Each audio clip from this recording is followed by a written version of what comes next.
ces visages parlent de vies déchirées et déracinées, d'existences démunies. Tous des visages de gens que nous aidons. Victimes de guerre, de persécutions, de désastres naturels. Victimes dont s'occupe l'Agence des Nations Unies pour les réfugiés.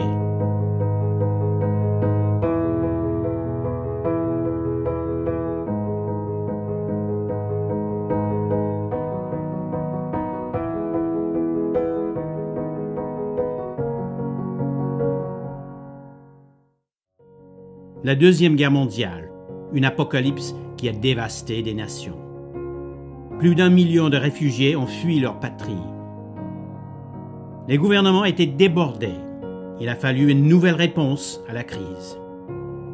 Décembre 1950, l'Agence des Nations Unies pour les réfugiés a été établie. Juillet 1951, la Convention des Nations Unies relative au statut des réfugiés a été adoptée. Un réfugié est une personne se trouvant hors du pays dont elle a la nationalité, qui craint avec raison d'être persécutée du fait de sa race, de sa religion, de sa nationalité, de son appartenance à un certain groupe social ou de ses opinions politiques, et qui ne peut, ou du fait de cette crainte, ne veut se réclamer de la protection de ce pays. Aux yeux de ses fondateurs, l'agence serait temporaire. 3 ans suffiraient pour accomplir sa tâche. Les fondateurs avaient tort. 1956, la révolte hongroise a éclaté contre l'occupation soviétique, une révolte écrasée par des chars. 200 000 Hongrois ont fui leur pays. Une première urgence pour l'Agence des réfugiés. Les années 60, une décennie de décolonisation en Afrique et de guerre. Guerre d'indépendance, guerre civile, guerre frontalière. Des guerres qui ont obligé des centaines de milliers de gens à fuir. Le problème des réfugiés est devenu mondial. Il fallait amender la Convention relative aux réfugiés. Le protocole de 1967 a étendu la responsabilité et le rayon d'action de l'agence à toute la planète. Au cours des années 70, on a vu des conflits en Asie et en Amérique latine.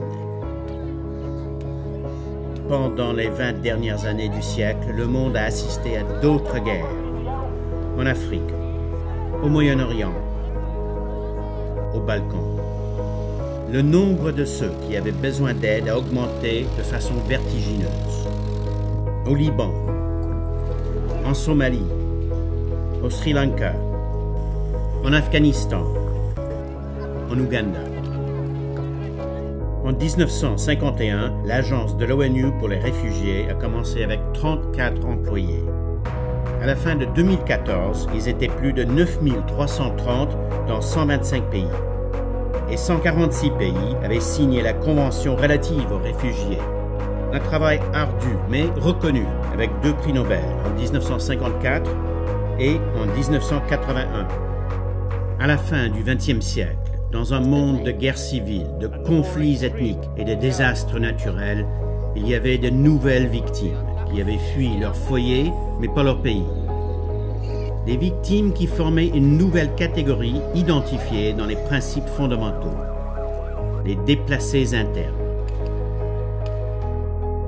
Les déplacés internes sont des personnes ou des groupes de personnes qui ont été forcés ou contraints à fuir ou à quitter leur foyer ou leur lieu de résidence habituel, notamment en raison d'un conflit armé, de situations de violence généralisée, de violation des droits de l'homme ou de catastrophes naturelles ou provoquées par l'homme ou pour en éviter les effets, et qui n'ont pas franchi les frontières internationalement reconnues d'un État.